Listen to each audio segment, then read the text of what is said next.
નમસ્કાર મિત્રો, આજના આપણા વર્ચ્યુઅલ ક્લાસરૂમ ટ્રેનિંગ પ્રોગ્રામમાં આપનું હાર્દિક સ્વાગત છે. આજે હું આઈટીઆઈ ખાતે ચાલતા ડ્રાફ્ટમેન સિવિલ ટ્રેડના એક લેસન સિમ્પલ મશીન ફાઉન્ડેશન વિશે આપને સમજાવીશ. તો સિમ્પલ મશીન ફાઉન્ડેશન વિશે આજે આપણે પીપીટી દ્વારા સમજીશું. સિમ્પલ મશીન ફાઉન્ડેશન વિશે બેઝિક માહિતી મેળવીએ તો સિમ્પલ મશીન ફાઉન્ડેશનની અંદર આપણે સિમ્પલ મશીન ફાઉન્ડેશન વિશે પ્રાથમિક માહિતી મેળવશું. ફાઉન્ડેશન બોલ્ટ વિશે અભ્યાસ કરીશું. ફાઉન્ડેશન બોલ્ટના પ્રકારો વિશે અભ્યાસ કરીશું. બોલ્ટના બિનપ્રમાણભૂત સ્વરૂપો વિશે અભ્યાસ કરીશું. એ બિનપ્રમાણભૂત સ્વરૂપોમાંનું એક સ્વરૂપ આઈ ફાઉન્ડેશન બોલ્ટ વિશે અભ્યાસ કરીશું. ત્યારબાદ રેગ ફાઉન્ડેશન બોલ્ટ વિશે અભ્યાસ કરીશું. લેવિસ ફાઉન્ડેશન બોલ્ટ વિશે અભ્યાસ કરીશું. તથા લાસ્ટમાં આપણે સિમ્પલ મશીન ફાઉન્ડેશન વિશેના ટૂંકા પ્રશ્નો એટલે કે એમસીક્યુનો અભ્યાસ કરીશું. તો જુઓ, સિમ્પલ મશીન ફાઉન્ડેશન વિશે આપણે બેઝિક પરિચય મેળવીએ તો મશીન એ સામાન્ય રીતે કંપન બળને આધીન હોય છે કે કોઈ પણ મશીન હોય એ સામાન્ય રીતે કંપન બળ ઉપર ડિપેન્ડેબલ હોય છે. આ કારણના લીધે મશીન ખસી જાય છે અથવા તો પોતાની સ્થિતિ પરથી દૂર થઈ જાય છે અથવા પોતાની પોઝિશન પરથી વિસ્થાપિત થઈ જાય છે. કંપન બળના કારણે જ મશીન પોતાની સ્થિતિ ગુમાવી દે છે અથવા તો વિસ્થાપિત થઈ જાય છે. આ સમસ્યાના સમાધાન માટે મશીનને જમીન સાથે ચોક્કસ ઉપકરણથી સ્થાયી કરવામાં આવે છે, જેને ફાઉન્ડેશન બોલ્ટ કહે છે.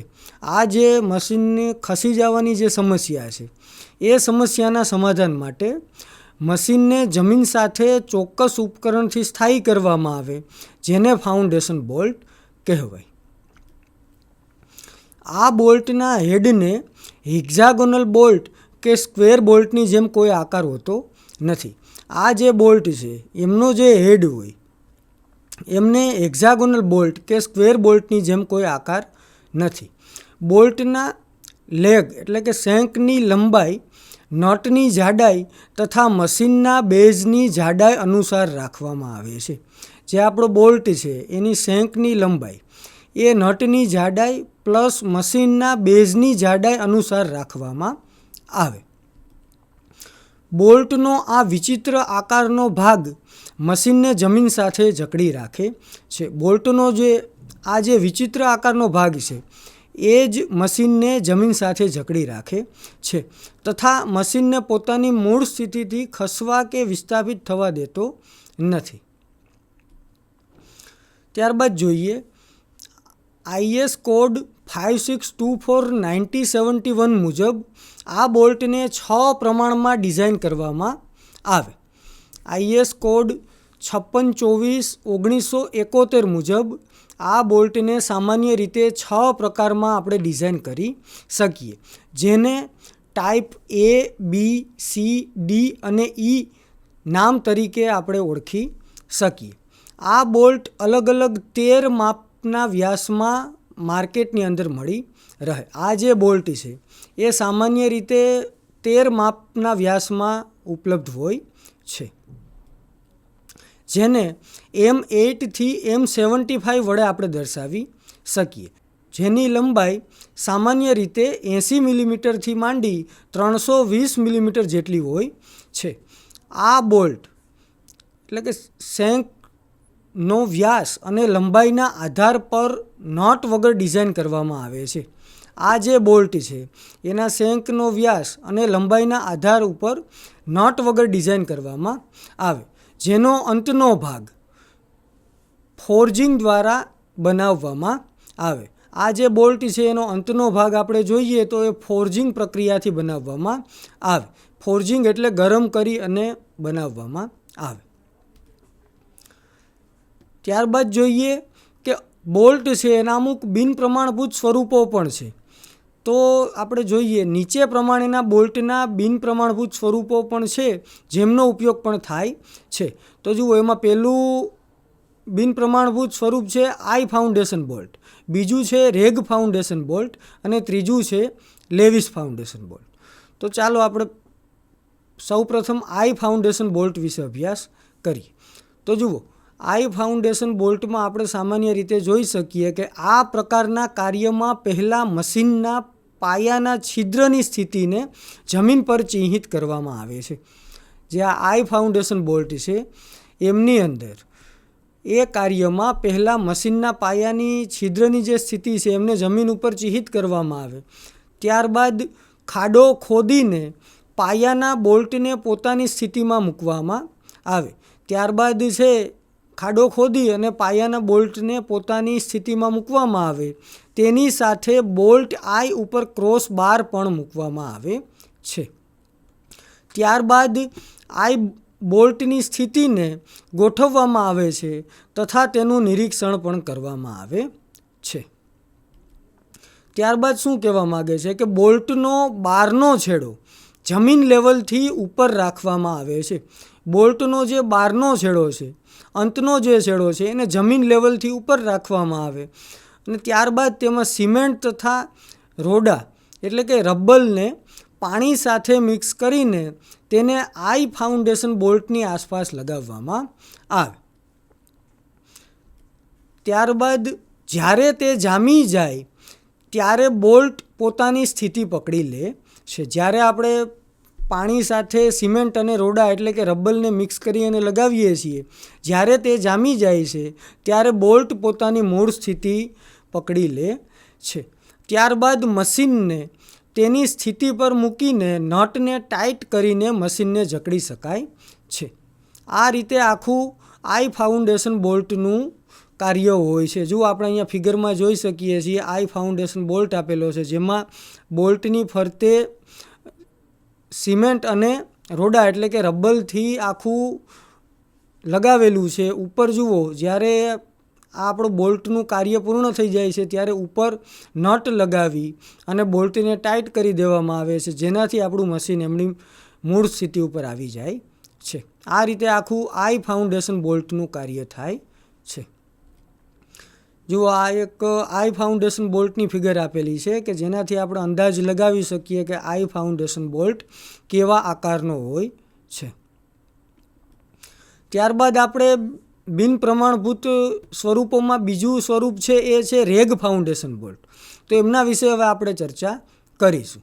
તો જુઓ, રેગ ફાઉન્ડેશન બોલ્ટમાં આ જે બોલ્ટ છે એ ગોળાકાર શેંક સાથેનો લંબચોરસ પિરામિડ આકાર હોય છે, જે રેગ અથવા ખાંચા દ્વારા બને છે અને નાના પક્ષે પણ બનાવે છે.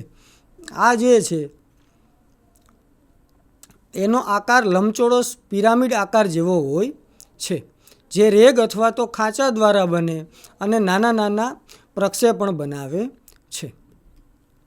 આ બોલ્ટ પાયાના પોલાણની જગ્યામાં બેસાડવામાં આવે છે. આ બોલ્ટ છે એમને સામાન્ય રીતે જે પાયો છે એમના પોલાણની અંદર બેસાડવામાં આવે તથા તેની ફરતે સલ્ફરનું પીગળેલું શીશું લગાવવામાં આવે છે તથા એમને બેસાડી અને તેમની ફરતે સલ્ફરનું પીગળેલું શીશું લગાવવામાં આવે. જ્યારે સલ્ફરનું પીગળેલું શીશું જામી જાય ત્યારે તે બોલ્ટને જકડી રાખે છે. જ્યારે આપણે જે સલ્ફરનું પીગળેલું શીશું લગાવ્યું હોય એ જામી જાય ત્યારબાદ એ બોલ્ટને જકડી રાખે. ત્યારબાદ મશીનને પોતાની સ્થિતિમાં રાખીને નટને ટાઈટ કરવામાં આવે છે. ત્યારબાદ જે આપણું મશીન છે એમને પોતાની સ્થિતિમાં રાખી અને નટને ટાઈટ કરવામાં આવે, જેનાથી આપણું મશીન એકદમ તેમની મૂળ સ્થિતિમાં આવી જશે. જો આપણે ફિગરમાં જોઈ શકીએ છીએ રેગ ફાઉન્ડેશન બોલ્ટ, તો જેવો ખાંચાવાળો રેગ ફાઉન્ડેશન બોલ્ટ હોય છે, જેમાં આપણે સલ્ફરનું શીશું લગાવી અને આપણે એમનું કાર્ય કરી શકીએ છીએ. તો આ આપણું જે ટોપિક હતો એ હતો રેગ ફાઉન્ડેશન બોલ્ટ. ત્યારબાદ જો આપણે ફિગર જોઈ શકીએ છીએ, એકચ્યુઅલમાં રેગ ફાઉન્ડેશન બોલ્ટ છે એ કેવો હોય છે એ આપણે આ ફિગર જોઈ અને અંદાજ લગાવી શકીએ છીએ. ત્યારબાદ આવે છે બિન પ્રમાણભૂત સ્વરૂપમાં ત્રીજો પ્રકાર લેવિસ ફાઉન્ડેશન બોલ્ટ. તો જુઓ, લેવિસ ફાઉન્ડેશન બોલ્ટમાં આપણે સામાન્ય રીતે આ છે એ લંબચોરસ બોલ્ટ હોય છે. લેવિસ ફાઉન્ડેશન બોલ્ટ છે એ સામાન્ય રીતે લંબચોરસ બોલ્ટ હોય છે જે એક બાજુથી નાનો થતો જાય છે. જે બોલ્ટ છે એ એક બાજુથી નાનો થતો જાય છે. ત્યારબાદ નાની બાજુની સામેની બાજુ પર AGIB એડેડ કી લગાવવામાં આવે છે. જે નાની બાજુ છે એમની સામેની બાજુ પર AGIB એડેડ કી લગાવવામાં આવે છે તથા તેની આસપાસ કોન્ક્રીટ લગાવવામાં આવે છે તથા જે એ પોર્શન છે એ પોર્શનની આસપાસ કોન્ક્રીટ લગાવવામાં આવે છે. જ્યારે ફાઉન્ડેશન બોલ્ટ કાઢવો હોય ત્યારે પહેલાં ગીબ એડેડ કી તથા ત્યારબાદ બોલ્ટને દૂર કરવાથી કાઢી શકાય છે. જ્યારે આપણો ફાઉન્ડેશન બોલ્ટ છે એને કાઢવો હોય તો ત્યારે પહેલાં ગીબ એડેડ કી અને ત્યારબાદ બોલ્ટને દૂર કરવાથી આપણો ફાઉન્ડેશન બોલ્ટ છે એને આપણે કાઢી શકીએ છીએ. ફિગરમાં આપણે જોઈ શકીએ છીએ લેવિસ ફાઉન્ડેશન બોલ્ટ. તો જુઓ, લેવિસ ફાઉન્ડેશન બોલ્ટની અંદર એમનો એક સાઈડનો ભાગ છે એ નાનો થતો જાય છે, આપણે જોઈ શકીએ છીએ. ત્યારબાદ એમના બહારના જે ભાગ છે એમાં બધે કોન્ક્રીટ ભરવામાં આવે છે. પછી જુઓ, અહીંયા આપણે જોઈ શકીએ છીએ કે ત્યાં કી મૂકેલી છે. તો આ રીતે આખું લેવિસ ફાઉન્ડેશન બોલ્ટનું કાર્ય થાય છે. જુઓ, આ ફાઉન્ડેશન બોલ્ટ આપેલો છે. આપણને ફિગર ઉપરથી આપણે અંદાજ લગાવી શકીએ છીએ કે ફાઉન્ડેશન બોલ્ટનું કાર્ય કઈ રીતે હોય છે અને એમને કઈ રીતે લગાવવામાં આવે છે. ત્યારબાદ આપણે આ લેસનના એટલે કે સિમ્પલ મશીન ફાઉન્ડેશનના ટૂંકા પ્રશ્નો એટલે કે MCQ વિશે અભ્યાસ કરીશું.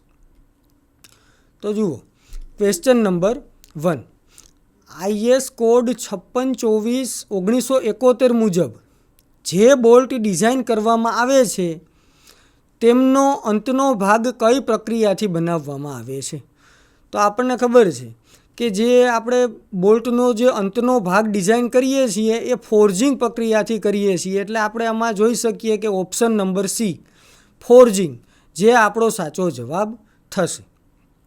ત્યારબાદ નેક્સ્ટ ક્વેશ્ચન, IS કોડ 5624/1971 મુજબ જે બોલ્ટ ડિઝાઇન કરવામાં આવે છે તેમની લંબાઈ કેટલી હોય છે?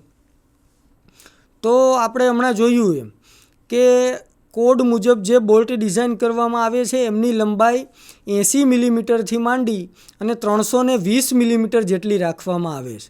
એટલે ઓપ્શન નંબર B, 80 મિલીમીટરથી 320 મિલીમીટર, જે આપણો સાચો જવાબ થશે. ત્યારબાદ આપણે નેક્સ્ટ ક્વેશ્ચન જોઈએ. IS કોડ 5624/1971 મુજબ જે બોલ્ટ ડિઝાઇન કરવામાં આવે છે એમાં નીચેનામાંથી કયા બોલ્ટનો સમાવેશ થાય છે? તો આપણે જોયું IS કોડ મુજબ આપણે ટાઈપ A થી માંડી અને ટાઈપ F સુધીના બોલ્ટ ડિઝાઇન કરીએ છીએ. તો જુઓ, અહીંયા આપણને option number A type A આપેલો છે, ઓપ્શન Bમાં ટાઈપ B, ઓપ્શન Cમાં ટાઈપ C અને ઓપ્શન Dમાં ઓલ ઓફ ધી અબોવ. તો આ કોડ મુજબ આપણે આ ઉપરના બધા પ્રકારના ટાઈપ છે જેમને આપણે ડિઝાઇન કરી શકીએ છીએ. એટલે આપણો સાચો જવાબ થશે option number D, all of the above. ત્યારબાદ આપણે નેક્સ્ટ ક્વેશ્ચન જોઈએ. મશીનને જમીન સાથે ચોક્કસ ઉપકરણથી સ્થાયી કરવામાં આવે છે તેને શું કહેવામાં આવે છે? તો મશીનને સામાન્ય રીતે જમીન સાથે ચોક્કસ ઉપકરણથી આપણે સ્થાયી કરીએ તો એને આપણે સામાન્ય રીતે ફાઉન્ડેશન બોલ્ટ કહીશું. તો જુઓ, આમાં option number A, foundation bolt, જે આપણો સાચો જવાબ થશે. ત્યારબાદ આપણે નેક્સ્ટ ક્વેશ્ચન જોઈએ. મશીન એ સામાન્ય રીતે કયા બળને આધીન હોય છે? તો જુઓ, ઓપ્શન નંબર A, ભૂકંપ બળ, ઓપ્શન નંબર B, હવાનું દબાણ, ઓપ્શન નંબર C, કંપન બળ કે ઓપ્શન નંબર D, ઉપરના પૈકી બધા. તો આપણને ખબર છે મશીન એ સામાન્ય રીતે કંપન બળને આધીન હોય છે. તો આપણો ઓપ્શન નંબર C, કંપન બળ, જે આપણો સાચો જવાબ થશે. ત્યારબાદ આપણે નેક્સ્ટ ક્વેશ્ચન જોઈએ. નીચેનામાંથી ક્યુ બોલ્ટનું બિનપ્રમાણભૂત સ્વરૂપ છે? તો આપણે હમણાં જોયું બોલ્ટના 3 બિનપ્રમાણભૂત સ્વરૂપ છે, I foundation bolt, rag foundation bolt અને લેવિસ ફાઉન્ડેશન બોલ્ટ. તો જુઓ, આમાં આપણને option number D, I foundation bolt આપેલો છે. તો આપણો સાચો જવાબ થશે option number D, I foundation bolt. ત્યારબાદ આપણે નેક્સ્ટ ક્વેશ્ચન જોઈએ. નીચેનામાંથી બોલ્ટના બિનપ્રમાણભૂત સ્વરૂપો કયા છે? તો આપણને ખબર છે I foundation bolt, rag foundation bolt અને લેવિસ ફાઉન્ડેશન બોલ્ટ. આ 3 છે એ બોલ્ટના બિનપ્રમાણભૂત સ્વરૂપો છે. તો જુઓ અહીંયા આપણને ઓપ્શનમાં એ ત્રણેય આપેલા છે. તો આપણો option number D, all of the above, જે આપણો સાચો જવાબ થશે. ત્યારબાદ નેક્સ્ટ ક્વેશ્ચન. કયા બોલ્ટમાં સલ્ફરનું પીગળેલું શીશું લગાવવામાં આવે છે?